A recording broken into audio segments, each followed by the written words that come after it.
La amistad de Carlos Oroza con Manuel, Jorge y Miguel Cuña se remonta a más de 50 años atrás, concretamente a 1964, cuando Oroza vino a Pontevedra, invitado entre otros por el escritor y también poeta Manuel Lueiro Rey, para ofrecer un recital en una de las dependencias de la Biblioteca Provincial instalada por entonces en la calle Colón. Desde aquella lejana fecha hasta hoy, esa amistad jamás se quebró por causa alguna. No es extraño, ni por supuesto casualidad, que en el primer brumario poético, organizado por la recién constituida Fundación Cuña Casasbellas en 2005, invitásemos a Carlos Oroza para que con su poesía y recitación excelente compartiera con nosotros la aventura poética que hoy celebra su 12ª edición. Lo que él aceptó y asumió de inmediato.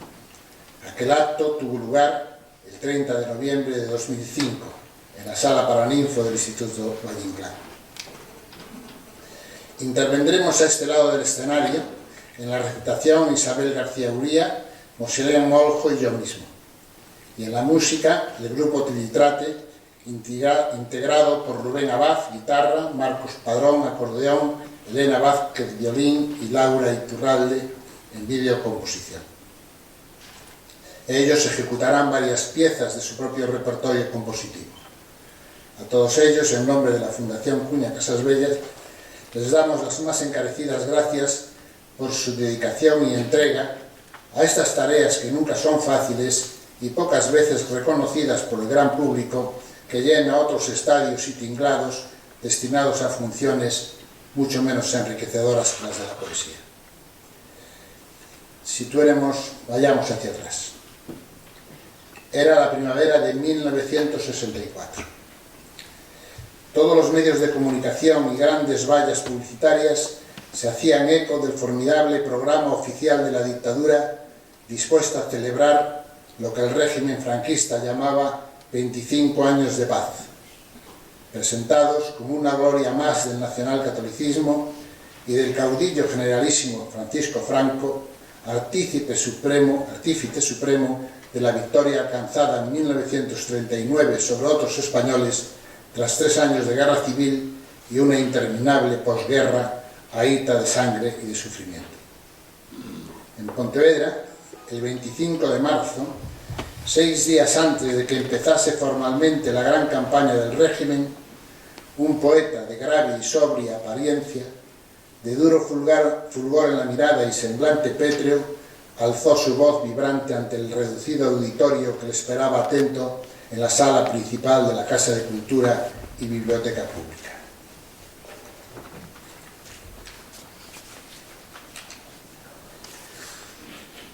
Se prohíbe adelantar la brisa hacia esta orilla. Hay temor y se prohíbe el paso. Se prohíbe el paso. Atelaida está muriendo en el hombre, en una tremenda muerte dividida a la espalda del mundo. Se prohíbe el paso. Atelaida está anidando su tisis, su grave tisis de silencio. Se prohíbe el paso. Las ruedas de la vida se sostienen en el aire. Se prohíbe el paso. El grito de la libertad ha muerto intacto. Las llaves de las cárceles de Atelaida están más allá de las fronteras. Se prohíbe el paso al aire de nuestro pueblo. El aire de nuestro pueblo cayó en un punto de eternidad en la frontera, como un peso de niño de extrañas avenidas. Semáforo, cuidado. Hay temor y se prohíbe el paso. Aquí se le cortó la gracia al viandante. El reflejo de una bayoneta rompe las alas de un pájaro. Un pez se suicida en el aire. Se prohíbe el paso. Un niño temeroso y triste pasa con sus 2 vidas entre el hombre.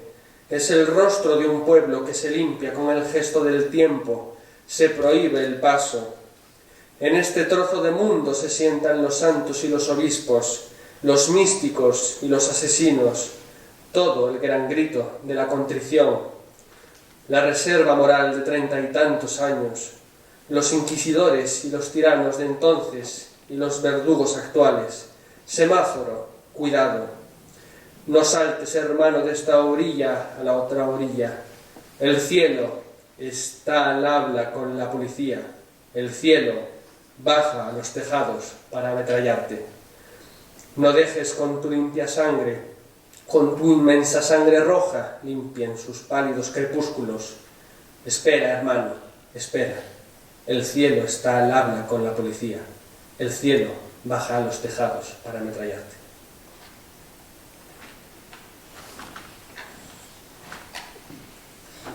A todos los presentes se nos hizo evidente que el nombre de Atelaira era el vocablo poético que el poeta utilizaba para aludir a España. En aquellos tiempos de dictadura estábamos más que acostumbrados a este tipo de recursos para intentar eludir la vigilancia inquisitorial del régimen, lo que por otra parte no dejaba de ser una ingenuidad. Este poema, titulado inicialmente por el poeta como "Es el rostro de un pueblo que se limpia con el gesto del tiempo", muy pronto se popularizó y fue citado por sus admiradores como "Prohibido el paso", el verso que marca el ritmo del poema. Como antes decía, el recital había sido organizado por amigos pontevedreses de Carlos Oroza, en particular Manuel Loeiro Rey, quien 3 días antes había publicado en el Diario de Pontevedra un poema dedicado a su amigo bajo el título "Carlos Oroza, poeta de la palabra viva". En el mismo ejemplar y página del diario que recoge el poema de Manuel Loeiro, se anuncia el próximo recital de Carlos Oroza con una entrevista a la que el poeta responde con sus propios versos. En realidad, según Luis Cochón, que fue testigo fidedigno y protagonista activo del hecho, la ficcional entrevista fue construida por Manuel Cuña Novás en su mesa de trabajo en el Diario de Pontevedra, utilizando para armarla los poemas escritos de Oroza que le había proporcionado el propio Cochón. Entre los versos que aparecen citados en la entrevista figuran algunos de los poemas de Oroza que posteriormente adquirirán mayor fama y difusión. El grito más hondo y Juventud también fueron recitados, por lo tanto, aquel día en Pontevedra, pero si la memoria no le falla a alguno de los presentes, no exactamente en la versión que ahora recitaremos, procedente de la última antología revisada por el autor y editada en Galicia. Nada hay de extraño en este hecho, es decir, en el de la existencia de 3, 4 o más versiones de un mismo poema de Oroza, pues ello es una consecuencia más de la concepción que el propio autor tenía de su poesía. En primer lugar, porque desde sus inicios como poeta, Oroza recitaba sus versos ante el público de memoria y con frecuencia ayudándose únicamente de una cuidada y sobria escenografía, pues nunca dispuso de otros bienes económicos que aquellos que le permitieron ir tirando con más hambres y penurias que hartazgos. Y la memoria, con frecuencia, introduce variaciones, no tanto porque se pierda el recuerdo de lo ya repetido una y 1000 veces, sino porque en el autor, con el tiempo, un nuevo hallazgo, un nuevo vocablo, una nueva metáfora o una nueva sugerencia del lenguaje mismo pueden alterar el discurso rítmico y semántico de un verso, una estrofa o partes enteras de un poema. Así nace una nueva versión, que otra vez será modificada cuando se reproduzcan las mismas circunstancias. Por otro lado, Oroza solía argumentar que era una innominada musa la que le dictaba y susurraba sus versos al oído cuando caminaba solitario por calles y senderos. Por el oído le llegaban, y al oído de los lectores irían también los versos para que éste lograse, si acaso fuese por un momento, ser favorito también él de la musa. Como decía Oroza, a veces te quedas al helado ante cosas que no ven ni oyen los otros. Un árbol, la marcha de un río, una perspectiva donde tu mirada alcanza mayor longitud. Ahí está el poeta, en la codicia de lo lejano. El mundo esencial está detrás de los muros de la realidad. Escribo la poesía mentalmente, a veces caminando, y la recibo desde el oído.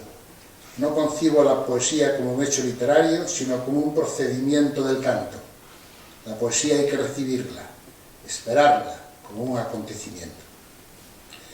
En cuanto a los papeles en que andaban escritos, al menos los versos sueltos que se le iban ocurriendo, a menudo los guardaba en los bolsillos de la chaqueta hasta que de puro arrugados y desleídos los tenía que rehacer lo que ni siquiera sucedía en todos los casos. Citábamos antes, como uno de los poemas recitados aquel día de 1964 en Pontevedra, el titulado El grito más hondo.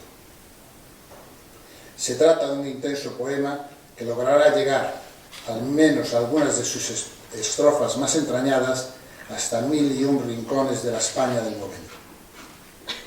Al igual que sucedió con los dos poemas anteriores, y se repetirá a todo lo largo de la biografía poética de Oroza, muchos de los versos de este poema se escaparon del poeta, que apenas los ofrecía por escrito, y eran memorizados y recitados con más o menos literalidad por muchas personas anónimas. El grito más hondo, fragmento. Hoy tarde, 1964. Desbarro sobre la baba de los universalistas, compruebo la anécdota y el tantán, y expongo la dentadura postiza de un burgués, sus guantes y sus zapatos de pisar niños, los ojos sueltos de la vida y la mano cortada de un fiscal.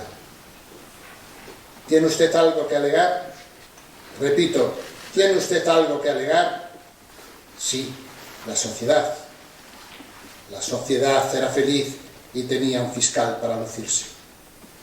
Pero yo no tengo la culpa de mi nombre, lo siento, pero digo la verdad. Tomé aguardiente y anduve por el lado de las bestias.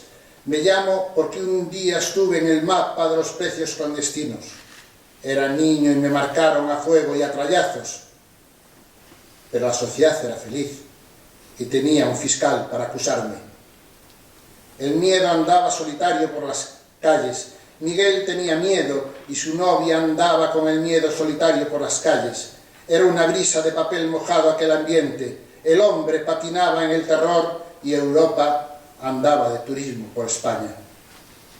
La situación era un juzgado de guardia permanente y tú y el alba y yo y Dios, pisa, papel, cariño estábamos juzgados, pero la sociedad era feliz y tenía un fiscal para lucirse. Además, aquello de la ley era una farsa, porque los hijos de Juan Ramón Cireda, Sociedad Anónima, mataron al padre a puñetazos y lo vistieron de payaso. Las hienas lo hubieran devorado, pero la ley tiene un servil descaro y lo metió en el tren de la ternura. Lo unieron al paso de los otros. Queremos que siga. Muchas gracias, señores.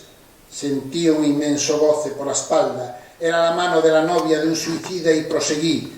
Era una vez Adelaida, esperanza, libertad y hombre. No se nota el aire, pero el sueño me acongoja. Ya ves, hijo mío, abrazada de muerte voy viviendo de grito en grito y me alimento de mi propia muerte. No pasen, señores, por el lado de los muertos. Les he dicho que no pasen por el lado de los muertos. Es la ley. ¿La ley? Le fui a tocar la mano y era una frotadora de silencio. Tenía la frente maquillada.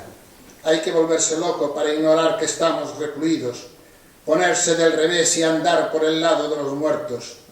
Ayudadme a destruir, hay que dar la bofetada al orden, romper el orden, la banca y el misterio, quitarle al niño el edredón y pisar también las estancias de muchos vicariatos. Hay que volverse loco para ignorar que estamos recluidos. No pasen, señores, por el lado de los muertos. Les he dicho que no pasen por el lado de los muertos. Es la ley. La ley. El recital continuó su ritmo frenético ante el asombro emocionado de los asistentes. Oroza sabía sus versos de memoria y así los recitó sin papel alguno ni pausa. Sin embargo, la mayor parte, si no todos los poemas de aquel día, fueron transcritos por él y publicados años más tarde, fuese en formato de libro, fuese en revistas poéticas y catálogos. Algunos incluso formaron parte de una cinta de cassette grabada por el propio autor, que también la distribuía. Cuando pasados años se decida a poner sus poemas en letra impresa, su práctica poética no se transformó y su dedicación esencial fue siempre recitar y escenificar la incontestable oralidad de su poesía. En sus propias palabras, para mí la poesía no es un recurso literario, la poesía es un canto. proclama, no vale para nada si no es recitada. La poesía pertenece a la palabra, la voz, mucho más que a la letra. La poesía es, como dijo Octavio Paz, únicamente lo que se dice. Los poemas nacen de la oralidad y para mí, como para otros poetas, transcribirlos al papel es un hecho triste. El libro es una fatalidad, una caja de signos, un mal necesario, que resta oralidad a la poesía, autenticidad. En pocos poetas es más manifiesto aquel aserto literario de que la poesía, ni histórica ni esencialmente, es escritura, sino algo muy distinto que la precede. Decíamos que otro de los poemas recitados en aquel recital, algunos de cuyos versos aparecen en la entrevista imaginaria publicada en el Diario de Pontevedra, fue Carta a la Juventud, el Éncar. Pues se trata de una invitación a los jóvenes a iniciar un camino en busca de un mundo nuevo en el que pueda florecer el trigo sobre las fronteras, pues el viejo no es más que un llanto incurable de siglos. Poema Juventud, de Carlos Solaza, leído en 1964. Juventud, llévanos de aquí. Huyamos de este húmedo papel. No hay sangre en los hombres. Ven y vamos. Deja tu freno entre los gritos de aquellas cosas y no limpies más con tu pañuelo. Con tu pañuelo no limpies más este llanto incurable de los siglos. Ven deprisa. Ven deprisa. Vamos a buscar mundos. Aquí empezará pronto a llover y no habrá portales ni esquinas para nosotros. No vale de nada esperar más tiempo. Nosotros somos los mejores para salvarnos. Deja esta nave vieja que navegue en su llanto. Que navegue en su llanto esta nave vieja en este mar terrible sin puerta al mundo. Terca, definitivamente quieta, ha perdido el aire y el timón en la mente de la historia. Aquí no hay nada, amigo. Venid, venid y vedlo. Es demasiado tarde y no hay sangre en los hombres, ni pulso para aguantar nada, ni esa fe ferozmente humana para remontarnos, ni un camino siquiera para empezar. Ven y vamos. ¿Qué sería del después? Lentamente seríamos nosotros, lentamente seríamos después. Ay, amigos, si hoy pudiéramos decirnos las verdades, si hoy pudiéramos decirnos las verdades y cantar los dos el mismo tono y aplastar estas cosas tan terribles con nuestras manos, y el mar rompiera definitivamente el terco lodo, y el viento borrara las playas que ciegan nuestra memoria, y el horizonte tuviera nuestra frente y sintiese el profundo dolor de nuestra pisada, y la tierra tuviese las ruedas de nuestro andar, y la tierra tuviese las ruedas de nuestro andar, y el mundo escuchase nuestra sangre como la lluvia, ¿qué sería del después? Lentamente seríamos nosotros, lentamente seríamos después. Y si el rico y el burgués, el viejo y el caduco, el sordo, el ciego y el idiota nos dejaran libre el camino y en el mundo no hubiera tanta patria raquítica y el trigo creciese en las fronteras, y el trigo creciese en las fronteras, dejad que el trigo crezca en las fronteras, y los hombres amásemos solamente a una patria, ¿qué sería del después? Lentamente seríamos nosotros, lentamente seríamos después. Los presentes aquel día en Pontevedra comprendimos que el extraordinario poeta y recitador que se alzaba ante nosotros y cuya poesía era augural para nuestra personalidad era en realidad un lobo solitario que rechazaba el tumulto, pero justamente lo provocaba. La sonoridad vibrante de su recitado se nos iba metiendo en el ánimo sin apenas dejarnos notar el escalofrío poético e ideológico que seguía inevitable a la conclusión de sus recitales. Tras el canto a la juventud, intervendrán ahora los integrantes del grupo Trinitate.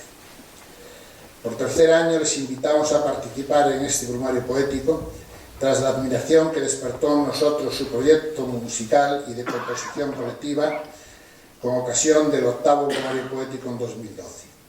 Ellos son Laura Iturralde, la videocomposición, Rubén Abad, guitarra, voz, Elena Vázquez, violín, Marcos Padrón, acordeón. Las piezas que interpretarán en esta primera intervención son las composiciones propias Endet Ich, no sé cómo se pronuncia, y Aparca la nave en el rincón del distrito mutante que tengo faena. Con ustedes, Filitrate.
Está deliberadamente envuelta en una bruma imprecisa de fechas y geografías. Él mismo se encargó de alimentar esa bruma y de fabricar fantasiosas leyendas biográficas, más hechas de cómplices silencios que de verdaderas falsedades, aunque también hubo de estas, en su gran mayoría forjadas por sus amigos más o menos crédulos y que él dejaba correr sin aparentar darles mayor importancia. Así pues, caminemos por lo seguro. Carlos Oroza nació en Viver, Lugo, en 1923. Apenas se sabe nada con certeza de su familia, de su infancia y adolescencia, o cuándo o con qué motivo abandonó la Mariña de Lugo y llegó a Madrid. La leyenda de un abandono temprano del hogar paterno a la edad de 14 años no es más que una de esas fantasías a las que antes hacíamos referencia, pues esa aventura le exigiría atravesar el frente de guerra y entrar en el Madrid asediado en plena guerra civil. Por ahora debemos resignarnos a ignorar casi todo de los primeros 30 años de vida de Carlos Oroza. Las primeras noticias artísticas de las que hay constancia real se localizan en 1945, cuando se le ve en Madrid formando parte de un grupo de 4 amigos que interpretaban en el Teatro Reina Victoria de Madrid lo que ellos llamaban conferencias escenificadas, y en 1952 publicando lo que al parecer fue su primer libro, un ensayo sobre el pintor dominicano Manuel del Cabral. En 1960 tiene una hija, la hoy actriz, poeta y performer Marina Oroza, actualmente residente en Barcelona, dedicada a su trabajo como actriz y profesora de técnicas de expresión escénica. Pero habrá que esperar a la década de los 60 para asistir al nacimiento público del poeta. Pues en ese tiempo, en esa década, funda con Víctor Lizárraga y Victoria Paniagua la revista Tropos, publica poemas sueltos en las revistas Poesía Española, Manantial, Estafeta Literaria, Índice, Rocamador y Anué, y al parecer se le otorga en Nueva York el Premio Internacional de Poesía Underground y celebra en 1964 el recital que hemos citado en Pontevedra, precedido en algunos días por otro en el Mercantil de Vigo. Es en esa época que empiezan a aparecer en la prensa de la época reseñas de sus recitales, así como testimonios de numerosas personas, como Francisco Umbral, Gómez de Liaño, etc., que lo retratan como el mayor exponente de la última bohemia literaria de Madrid. Su fama se extiende a partir de 1965 a la par que los recitales, que prodiga por todos los rincones de Madrid, algunos improvisados en los distintos cafés que frecuenta, como Gijón, la Cueva de Sésamo, Café Comercial o la Sala Oliver, y en las inauguraciones de exposiciones de sus amigos pintores. Sin embargo, el apoyo indudable y masivo que recibe de quienes asisten a sus recitales no evita que los grupos literarios más institucionalizados y la naciente industria editorial lo intenten, de hecho en cierta medida lo logran, marginar y recluir en el ámbito de los excluidos por su heterodoxia. En 1966 estuvo durante unos meses en Tenerife y allí ofrecerá varios recitales. En uno de ellos, y es por esto por lo que viene a cuento, recitó el que llevaba por título Alitalia. Años más tarde, cuando publique este poema, Carlos Oroza describió cómo y cuándo nació este famoso poema. Dice Oroza: iba acompañado esa noche por el gran poeta Uxío Moneira y de repente me dejaron allí solo, en la Plaza de España de Madrid.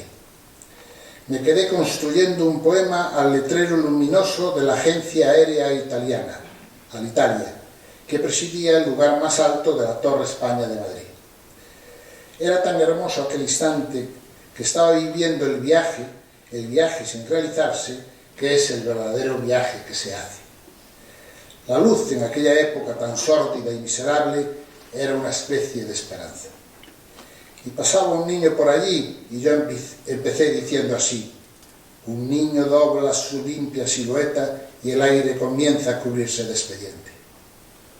Inevitablemente la tragedia ya estaba encima. Tragedia que vivíamos durante una inquisición territorial, un agotamiento del sentimiento y una miseria circundante por toda la avenida.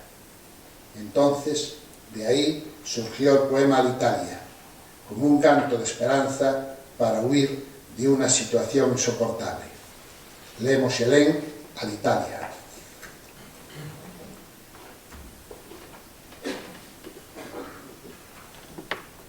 Alitalia. Un niño dobla su limpia silueta y el aire comienza a cubrirse de expediente. Estaban casi todos de rodillas, mirando un dulce acento entre la niebla. Qué lástima no tenerlo en las manos reflejado.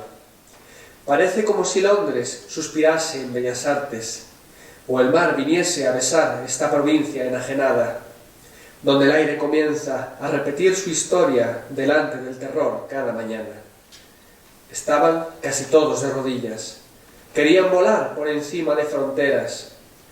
Estaban mirando un letrero luminoso y se imaginaban un vuelo hacia la libertad.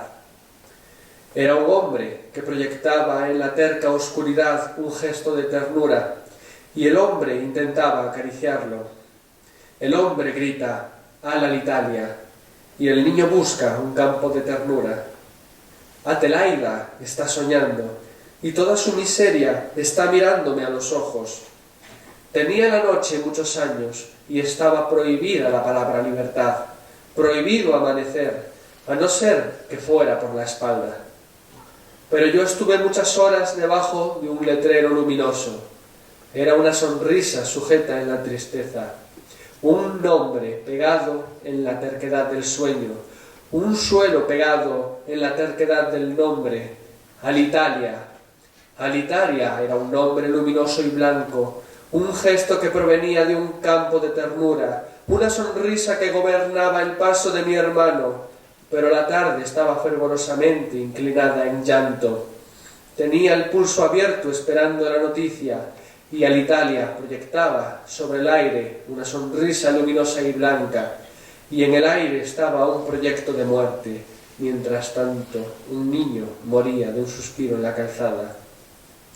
Alitalia se enciende y proyecta en la terca oscuridad un gesto de ternura, y el hombre intentaba acariciarlo.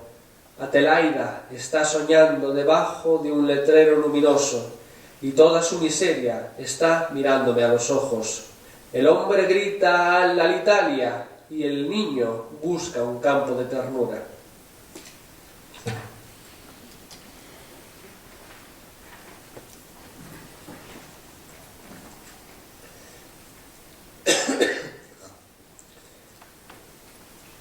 En 1969, Carlos Oroza fue a Ibiza para participar en una película de 'Manuel Summers. Cuando acabó el rodaje, decidió quedarse. Fue a partir de ese momento que estalló con fuerza el vínculo que se atribuye a Oroza con el movimiento poético norteamericano de la generación beat. En Ibiza, Oroza escribe el poema Malú, que algunos críticos literarios llegan a calificar como un himno generacional occidental, equiparándolo al Aullido de Allen Ginsberg, escrito muchos años antes y que ya figuraba en el repertorio poético mundial como una de las grandes piezas de la poesía de la generación beat. Su poesía, por tanto, sufre un gran cambio. Al desprenderse sobre todo de las alusiones abiertamente políticas y abrir el poema a imágenes de una extraordinaria fuerza plástica, a metáforas inusuales y contundentes, a expresiones de una extraña y honda sabiduría que dan cuenta tanto de la naturaleza y del paisaje como de la soledad y el desolador psiquismo de un poeta batallando consigo mismo para que la poesía llegue a él. El vocablo ébame, que aparece reiterado en el poema, según unos, hace referencia a una levitación que Oroza aseguró disfrutar paseando por uno de esos respiraderos de aire caliente que emanan sus gases densos y blancos en las noches del invierno madrileño. Ébame sería, por tanto, una contracción de elévame, en referencia a una ascensión celestial. Sin embargo, para otros muchos, también ratificados en su opinión por el propio Oroza, ébame es en realidad un canto a la mujer, por más que no haya diferencia, como él decía, entre la mujer y el hombre. Dice Oroza: hombre y mujer somos lo mismo, solo nos separa un accidente. El libro es un canto a la madre en el que yo suplico volverme mujer de vez en cuando para saber lo que siente ella. Por eso creé ese verbo: oh Eva, évame, évame, Eva. Es una entrega, una rendición total hacia la mujer. Ahí está mi admiración hacia lo femenino, el origen de todo. La tierra es en femenino o no es. Las diferencias establecidas se reducen a un problema gramatical. Y también hay un momento en el que hay una suerte de posesión de la otredad, del tipo que se dobla, el yo y yo, que se manifiestan en ti. Y yo no sé si es mujer u hombre. Yo sé que soy yo mismo, de mi propio yo, el yo que proyecto ser. En varios de los fragmentos de este precioso poema, al igual que sucederán otros más tardíos, utiliza vocablos sin otro significado que el que sugiere su propia musicalidad, como ómnima. Fragmento de Malú. Parece como si yo y yo fuésemos dos personas que se persiguen mutuamente. Es en la evasión donde está el sentido de mi propia seguridad.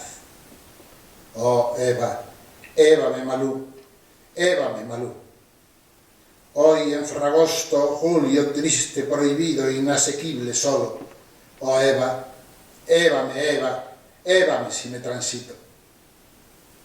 Era de noche por tus ojos de fiebre, ómnima por tus manos que me acarician. Era extraño como subsistía por la noche, cada noche deviniendo por mis pasos para encontrar dormido el cuerpo enfermo en la otra casa. Mi cuerpo contra mí.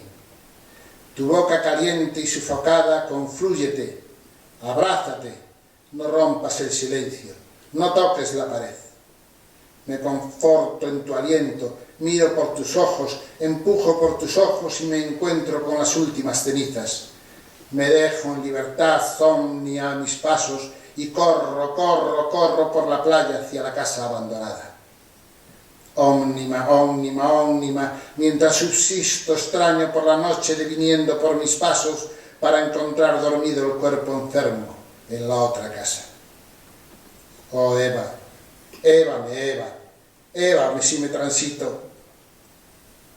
Intento traslucirme Malú para llegar contigo y no hay apoyo vital para firmarme.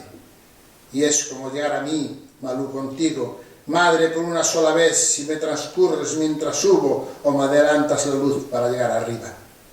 Por una sola vez, una vez, dos veces, tres veces, golpeándome las sienes, tus brazos retenidos en las sombras, tu mano y tu latido, tu voz poderosa desde abajo, contigo hacia el balcón para decir que ha muerto alguno en esta casa.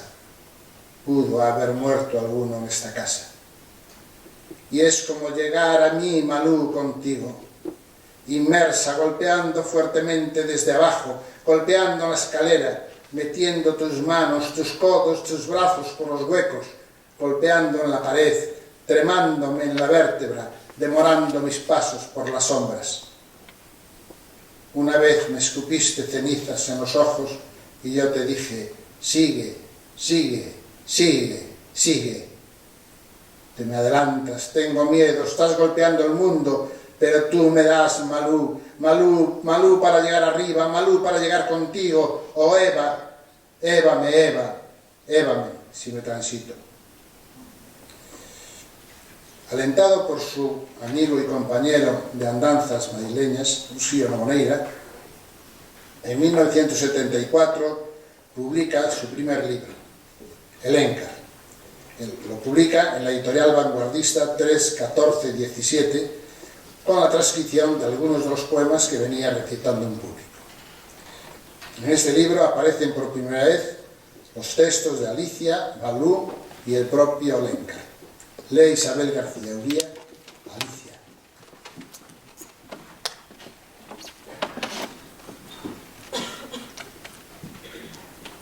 Alicia andaba sola y se perdía buscando un espacio en las ventanas, en las lunas de los museos, en los escaparates, y no había ni un minuto para apoyar su frente, ni un resquicio para apoyar sus latidos. No había llanto, y no era posible inclinar la cabeza sobre la humedad de una lágrima, y no eran posibles los extraordinarios, las horas fuera. En los relojes no había siquiera una hora que penetrase contra el punto neurálgico de la cabeza. Habían desaparecido los pinchazos exteriores para luchar contra el dominio interno de la cabeza. Pero ahora no hay nadie en los andamios. Nadie está en las frentes, en las lunas de los escaparates. Ya no hay más frentes acariciando las púrpuras de los ángeles. Ya no hay más gente rociándose la frente con la cera derretida de los laboratorios eclesiásticos.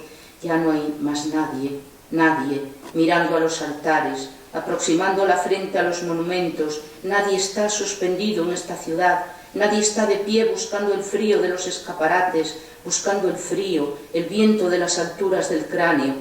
Nadie, absolutamente nadie, porque todos los que estaban suspendidos en la ciudad de cristal del arquitecto de Suiza habían descendido, se habían desplomado contra el suelo boca abajo y habían desocupado todas las estancias. Y sucedía entonces que por el suelo no se podía andar, porque el suelo estaba repleto de bocas boca abajo y el espacio aéreo fue ocupado por otras formas animales.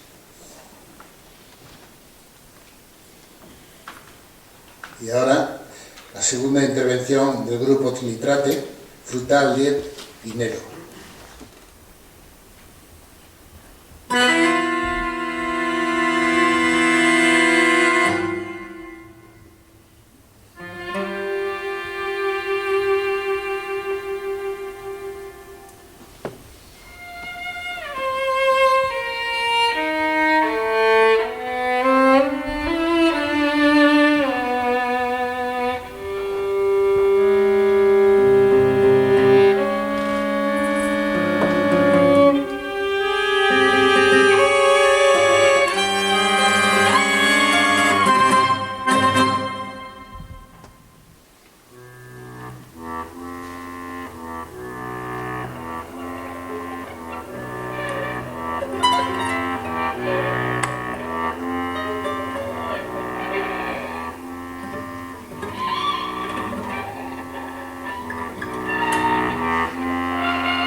1974 y 1980, Oroza reside largos periodos de tiempo en Courel, acogido por Uxío Noboneira, si bien las idas y venidas a Madrid seguían siendo frecuentes, aunque ya los más próximos observaban que la bohemia madrileña en la que tanto había brillado apenas le atraía.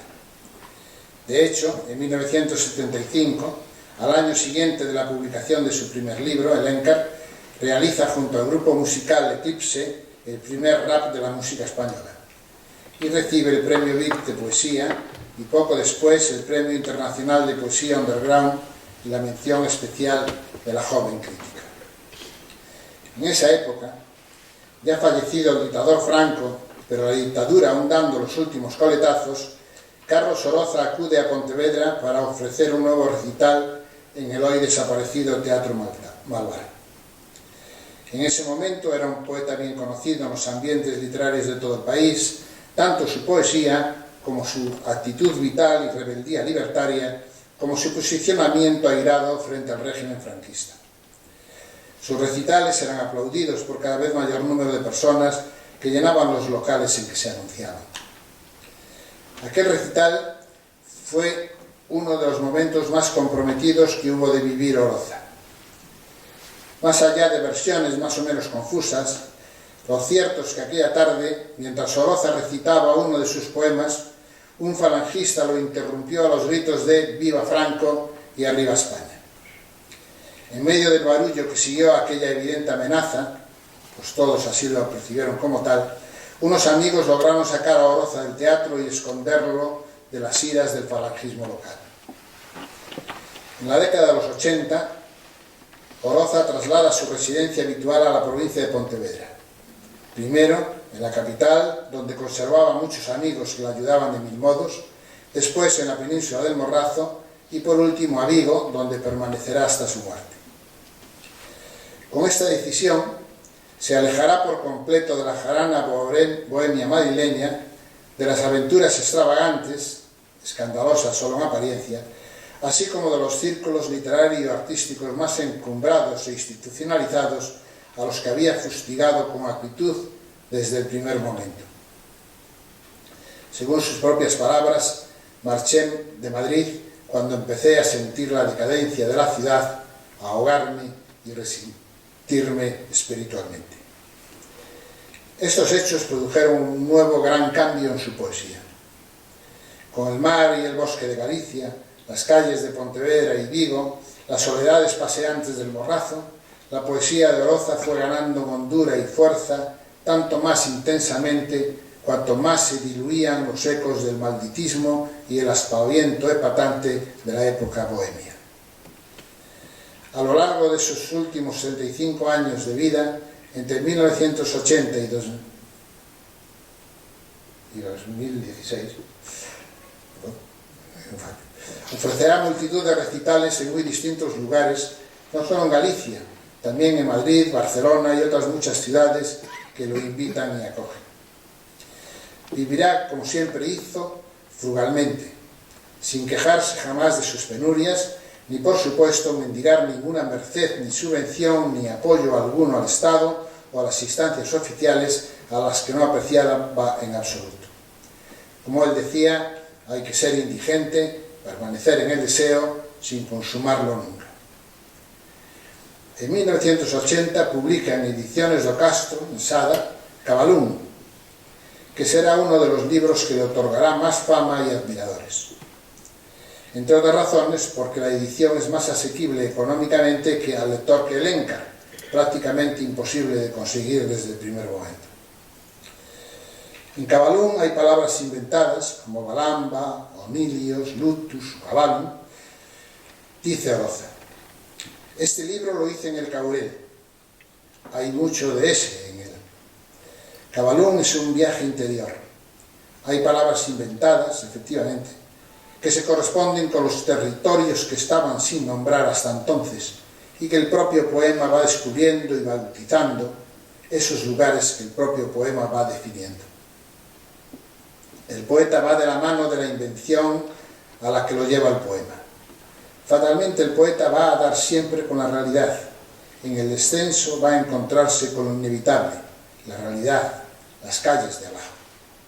Cabalún es una cabalgada en sentido infinito, imposible de acabar, no una cabalgada en lo físico, sino en lo espacial, un eco lejano. Balamba es una fiesta en el propio poema, como la balumba en llamas, una orgía lírica, el deseo que no se deja satisfacer. Leemos Helén, fragmentos iniciales de Cabalún.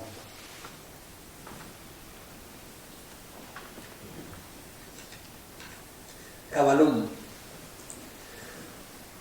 Cabalún será un poema que se pierda. Sin embargo, contaré 2 hasta los 3 onilios, un luctus y una recta del ojo al pasado. La estación es blanca y la luz marginal en la memoria, una pupila ardiente y una luz que se cambia. Un punto que se distingue de otro punto que se pierde considerando el punto de partida. Un ojo litoral, un instante solaz en el espacio más puro del beso y del abrazo. Una expectante espera de innominadas formas y aves por venir. Cerrarás las puertas de la locura, pero entrarás en mí. Me dispongo al sentido en que sueño y hay 2 fronteras, el silencio y la luz, una escala de notas y un ojo grande sosteniendo al mundo. Y me llamas corriendo alborozadamente. Me levanto entonces ante una estridencia de sonidos cortantes, me abrazo deseoso al cuerpo para saber su origen, y el poema aparece perpetuando su dimensión en espirales de luminoso aliento, y Cabalún es el ojo que marcha y que vuelve con la imagen al hueco. Suceso y sombra, escaleras, sombras, sonidos y círculos. Y en el punto inquiriente la extensión es metal, un estallido, una visión, un lugar, es decir, un oscuro semblante de lugares y cosas perdidas, la balumba en llamas transmitiendo la vibración de su piel, un pez con la boca de un pájaro abierto, una cola extendida entre verdes y oscuras escaleras, un pez otra vez, un pez con la boca de un pájaro abierto, invirtiendo la postura de pez y el ave, 1.000.000 de universos circulando por los aros del sueño.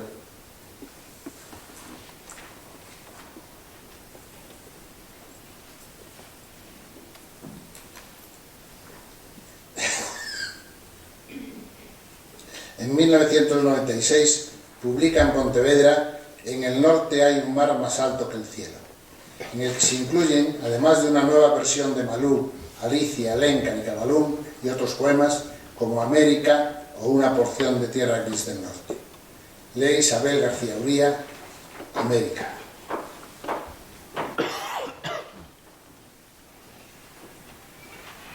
América. Me he refugiado en este trozo oscuro y estoy inmerso en esta oscuridad. Y es más inmensa aún la noche inmensa, y casi muerta la noche arrastro con su voz tremenda. Por eso, cuando ibas por la carretera y te desviaste hacia el mar y me contaste que habías visto salir de debajo de las aguas brazos trepando hacia la arena, comprendí que eran seres, miles de seres que el mar había rescatado, miles de años de seres de América escapada. América estaba al lado del mar, tratando de subir por una inmensa cuesta blanca arriba, de arena blanca hasta llegar al blanco fronterizo con la carretera. Era toda América crucificada a la orilla, toda la América insalvada y fija, brazos saliendo del mar crucificados, avanzando brazos pájaros sin cabeza, brazos voces sumisas en la orilla. Y Poe estaba americando, y Poe llevaba un bicho que había salido por su boca. Y era Poe, Poe, Poe, Poe haciendo ruidos con el agua, Poe besando por el alma de la playa. Y toda aquella gente que venía suspendida por la carretera no se daba cuenta de nada, porque no tenían la costumbre de mirar la oscuridad, ni sus ojos estaban habituados a la noche. Eran los ojos oriundos, los ojos de una infinita estepa sedienta y soleada. Y fue horrible enfrentarse con aquello, enfrentarse con la carretera y bajar al mar. América estaba crucificada a la orilla, toda la América hundida, la América errante, y los brazos se alzaban y se hundían. Se alzaban gateando hasta llegar al flanco fronterizo entre la carretera y el mar. Era América crucificada, América hundida que trataba de llegar a la carretera. Aquella noche en la playa cruzaste, tocaste aquellas manos, y las manos se soliviantaron, empezaron a levantarse y a rechazarte, empezaron a golpear en el mar, a sublevar las olas, a devolver al aire, al cielo, al techo, la lluvia que había secado. Y tú has tocado, has dado con las manos en el aire, has dado con las manos en el agua, y estás golpeando, golpeando de nuevo con el agua. Y Poe estaba americando, y Poe llevaba un bicho que había salido por la boca, Poe haciendo ruidos con el agua, Poe besando por el alma de la playa, y América ya no recibía calor, América estaba crucificada. Penetraste aún más, llegaste al pie del agua, te transformaste, y querías atraer las cosas, atraerlas a la carretera y llevarlas a la noche inmensa y seca, y había miles y miles de kilómetros, y ellos estaban estancados, estaban estampados por la espalda y por el pecho, estaban estampados en la arena y contra el agua. Y Poe estaba americando, y Poe llevaba un bicho que había salido por su boca, y era Poe, Poe, Poe, Poe haciendo ruidos con el agua, Poe besando por el alma de la playa, y América estaba crucificada a la orilla, y no había conseguido avanzar ni un milímetro tan solo. Desesperadamente, de amar a mer, mi alma se multiplicaba y se engendraba buscando canales para salvarse, y no podía ser. Tropezaba contra la carretera y no podía avanzar, y volvía formando círculos a incrustarse en los dedos de América. Y Poe estaba americando, y Poe llevaba un bicho que había salido por su boca, y era Poe, Poe, Poe, Poe haciendo ruidos con el agua, Poe besando por el alma de la playa.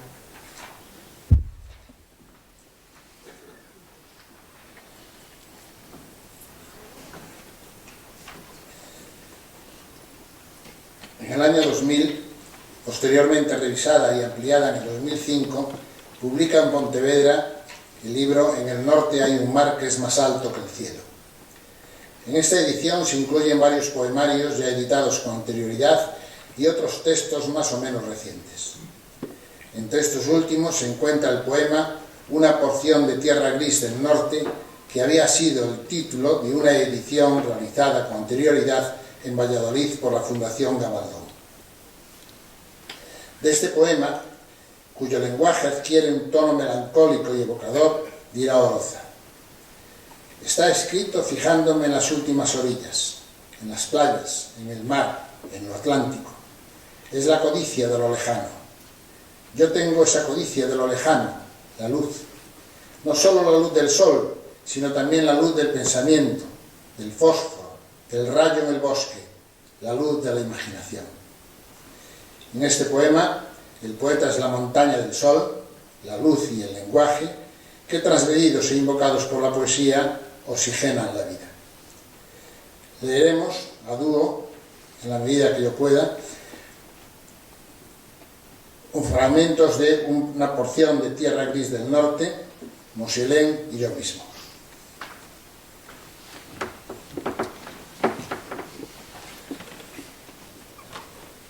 Más allá de lo escrito o lo nombrado, no hay más bondad que la que emana de la inteligencia, lo que tomó fuerza en nosotros cuando la incertidumbre en la enumeración caótica, reunidas las palabras que componen el discurso, los caracteres se van formando. Del universo es el mar una sombra, una luz temblorosa en la piel, una línea que sueña, la unidad febril, premonitoria, en el espacio creado para la música. En el cambio de súbito el lugar se convierte, de su materia indemne la luz, un territorio transgredido por la poesía, un poema abierto in situ en la memoria, como la voz que disfruta en el proceso elaborada, en el calor humano, en el ánima, en todo lo habitable, como el amor embriagado de proximidad. El valor de su acción transmitida que aflora en lo que está oculto. Del placer concertado, nosotros, los que somos cómplices, no amamos porque tengamos el hábito de vivir, sino porque estamos habituados a amar. Anda, ven, bendice, canta, cuéntame. Haz tú de mí, si celebrado el concierto me identifico, aprenderé a saber. Seré suave y sensible, traslúcido en el color, en el placer acaso, tembloroso y lírico en la visión. Cuando se habla de ti, un sentimiento ingrávido recorre el ambiente. Escrupulosamente delicada, la belleza crece por intuición. Liberado de sí, de su yo impreciso, el sujeto extrañado de su territorio canta y deduce que de un conjunto de sonidos se forma el arpegio. La memoria, ante el blanco, acude con presteza y corrige el compás. En la orilla, la línea divisoria. Del azul febril que proyecta, del ojo que me persigue, imagino la flauta, la llama prestada, los reflejos, la cadencia en la acción, el ritmo. En la visión creciente, la belleza actuando silábica, haciendo lo que hice yo tantas veces, en tanto papel concluso. ¿Es el verbo tal vez la tristeza? En la luz, la materia también se envilece, el misterio es el número. Del proceso advertido, su presencia en su actitud sin tregua, sucinto en el periplo de lucidez, en el ambiente unánime de sentir las palabras que cantan, como el número exacto que nos habla. Las palabras que cantan, cuando a la vez en el espacio ausente, sonámbulo, que al despertar el fenómeno de un deseo expresado, en el inicio como en el desarrollo, restaurando el alma en su estado original. Solo somos nosotros, entonces, presuntos en la hora, en el inicio de un ciclo liberal, de un pensamiento que mora en la tristeza, que se ensancha en la fuga, convicto en el placer, en su ansiedad el otro. En el número 10 de la calle en que vive se aventaron las aves y se declaró innúmero en el evento el edificio. Solo el rumor del fenómeno que nos acontece se hace culpable y edifica en el aire la sospecha. Fugitivo de los que aún perdura, permaneció inmóvil como la estatua ante el milagro, el amor trémulo en su venturosa anchura.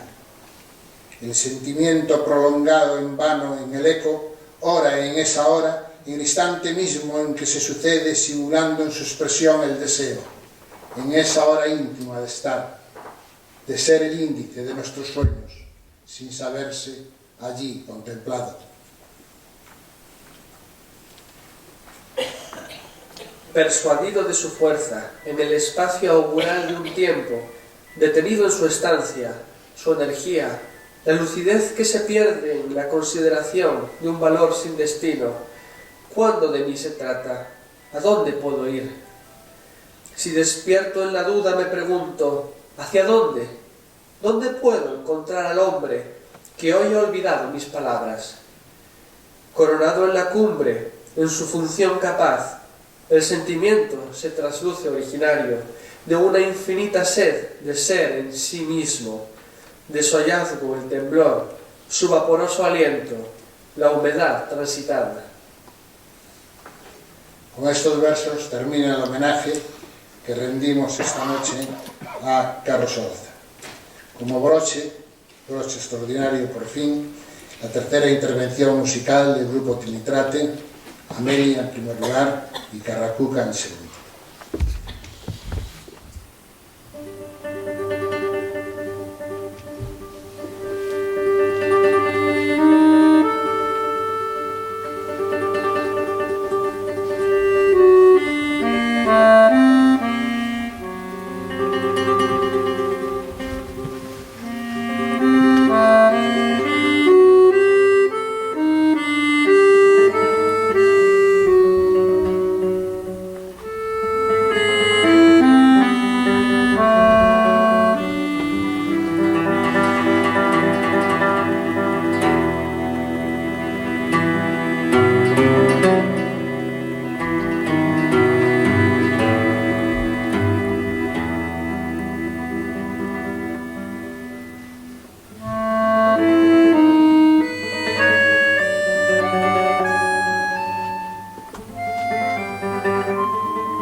Un gran poeta y nuestro amigo, malediciente a veces, adusto y de palabra agresiva en el trato en otras, pero siempre fueron esos casos ráfagas fugaces de un viento que navegaba siempre propicio a su generosidad última, que no era otra cosa que la poesía. Todos sabemos que los tiempos de ahora no son nada buenos y que incluso en el vasto océano se suicidan los delfines y varan en tierra las ballenas, o que la especie humana parece seguir cayendo hacia abajo, alimentando en el pudridero contaminado que está convirtiendo el aire, la tierra y el mar. Sin embargo, si sabemos eso, también sabemos que mientras haya poesía, y mientras haya poetas como Oroza, que con excelencia poética nos recuerde que en el norte hay un mar que es más alto que el cielo, nada está perdido. Más aún, como escribió Oroza, un sentimiento ingrávido recorre el ambiente. Escrupulosamente delicada, la belleza crece por intuición. Y por último, para que dejemos que el trigo crezca en las fronteras, gracias, y les invito a que mañana jueves, en este mismo escenario, se clausura el 12 Brumario Poético con el acto titulado Pontevedra 1950, el encuentro de tres poetas, Sabino Torres, Manuel Cuña y Manuel María, que derivó ese encuentro en un acontecimiento decisivo para la historia de la poesía gallega en la segunda mitad del siglo XX. Y ahora sí que les pido un aplauso para todos los que han intervenido en este acto y, en fin, si es que les ha gustado, pues que ese aplauso sea sonoro. Gracias.